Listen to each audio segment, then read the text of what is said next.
Hey, it's Vicky, and today I'm going to be doing a reading vlog, and this was a vlog that I had no intention of doing, wasn't planned. I tend to plan out my vlogs. This one was not. But this idea came to me when I got this book from the library, and I became inspired. So I had put this book on hold, and I got the alert that it was ready. The book is The Lost Story by Meg Schaefer. And this was like an anticipated 2024 release. It was one I was kind of interested in. And I was just planning on reading it, you know, not gonna do a vlog or anything about it. But then I was flipping through the book to kind of see how long it was, just to see the page count. And when I flipped to the back, I found a recipe. Oh, it's not gonna, there you go. It has a recipe. And that got me really excited because if you guys have been around for a while, I do this series on my channel called Books and Baking, and I try to find books that have recipes in them. And I do a vlog about it. I read the book, review the book. I also do, maybe not all the recipes if there's a lot, but I do some recipes and I review those as well. Now, granted, this book only has one recipe, but I got really excited when I saw it because books with recipes are not something you see every day. So this vlog is going to be a books and baking vlog, and I'm excited about this one because this book, I think, I'm glad it came at this time of year when it did, because it's giving me fall vibes for some reason. It is about two boys that when they're teenagers, they get lost in the woods in West Virginia, and they're missing for months. And when they come out, they don't say much about where they were, but it didn't seem like they were really struggling or starving or anything like that while they were gone. And it turns out that the reason that was because they actually went into a magical land, something like, I'm thinking something like a Narnia situation, like they were kind of wandering through the woods and they sort of stumbled through a portal and found themselves in a magical world. So that's where they were. And now it's like 15 years later, they came back and they've been back in their, you know, real world. And this girl approaches one of them about her missing sister. Her sister went missing in the same woods. And so she's coming to the guy, Jeremy, to help her find her sister, because Jeremy now is like a missing persons like investigator. Like he has this gift for finding missing people. So she's like, hey, since you sort of do this as your job, and also like you yourself were lost in these woods before, maybe you can help me find my sister. So that's sort of the book. So it has this like magical portal fantasy element, which I do really enjoy. So something like Narnia or Wonderland or Oz. And I've always enjoyed stories like that. It takes place in the woods. I don't know why, it just makes me think of the fall time. So I'm excited to read the book, and then I'm excited about the recipe because the recipe is called Golden Apple Christmas Cake, and it says modified for this world underneath, which I think is so cute. So obviously it's not Christmas time, but the recipe is like an apple cake with frosting. And to me, apples, so like it has apple, no, I lost the recipe. It has like apple and cinnamon and nutmeg, and to me those are fall scents. That is fall vibes, especially September. At least here, you know, here in Michigan, like the apples are popping. And so to me, that's such a fall feeling. So I think it's gonna be a really great fall recipe to do at this time of year, even though it's technically supposed to be a Christmas cake.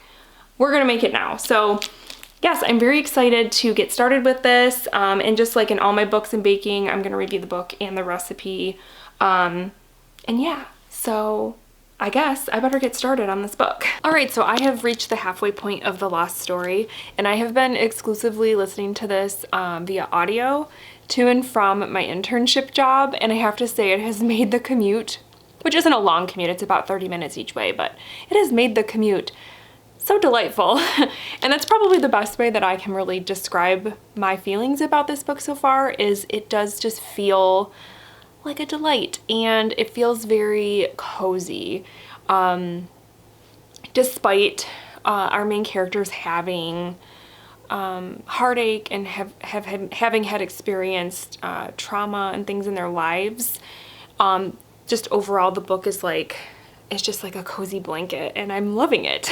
So at this point in the book, we have spent a lot of time getting to know our three main characters and kind of seeing their bond sort of form, because the two of them, Rafe and Jeremy, were the two boys, were childhood friends who have since been sort of estranged, but they've always had this incredible bond.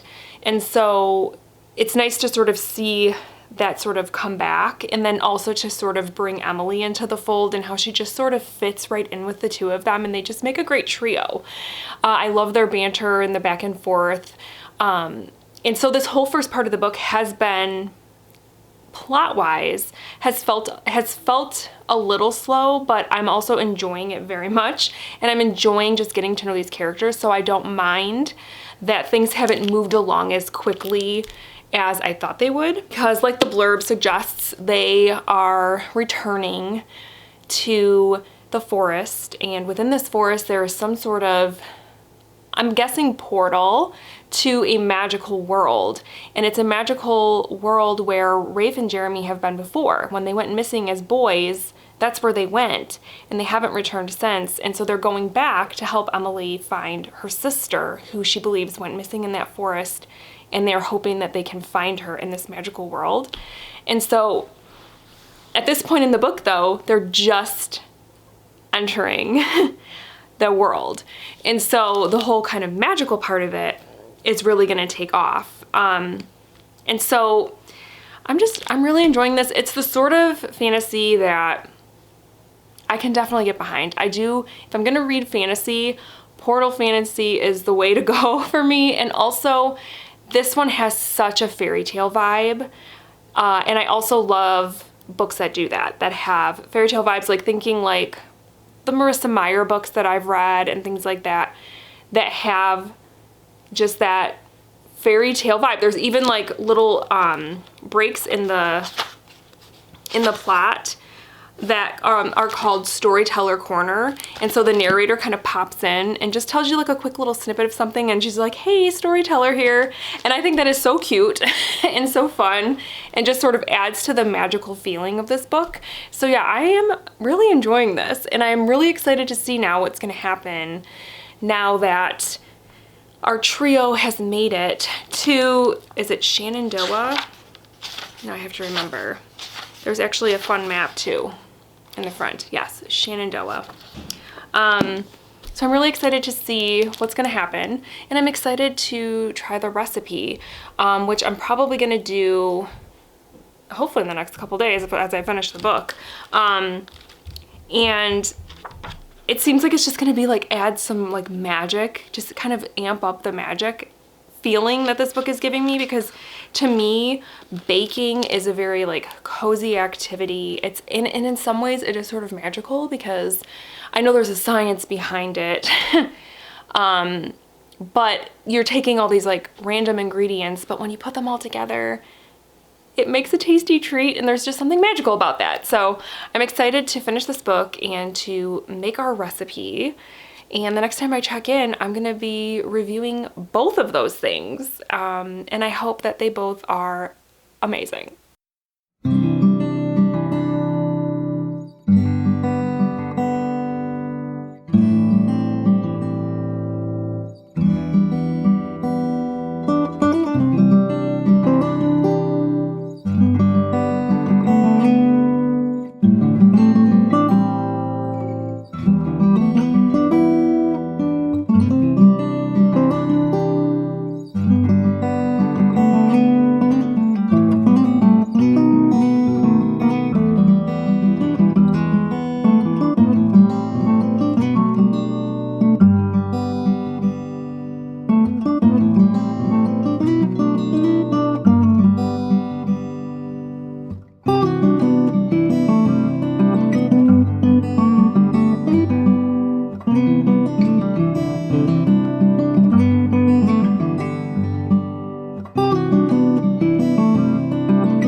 my kitchen cabinet.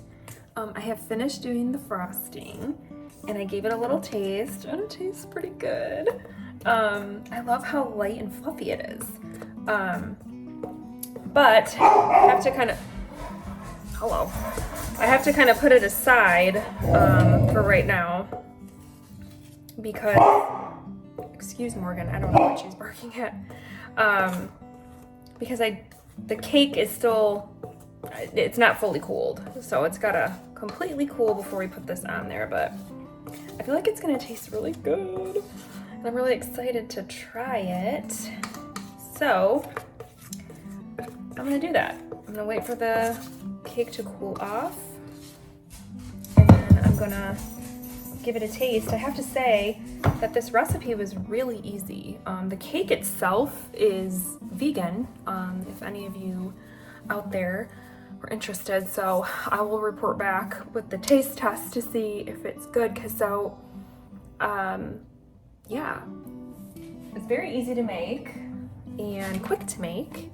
I think in the future, if I like this cake, the recipe makes 1 layer. The frosting, I cut the recipe in half because the frosting is enough to do 2 layers, but because I only made 1 layer, I cut the recipe in half just to make enough to frost 1 layer. But in the future, if it's good, I might double the recipe and make 2 layers and then frost the whole thing if it's tasty. So the taste test will determine that, but for now, I'm just waiting for this cake to cool down.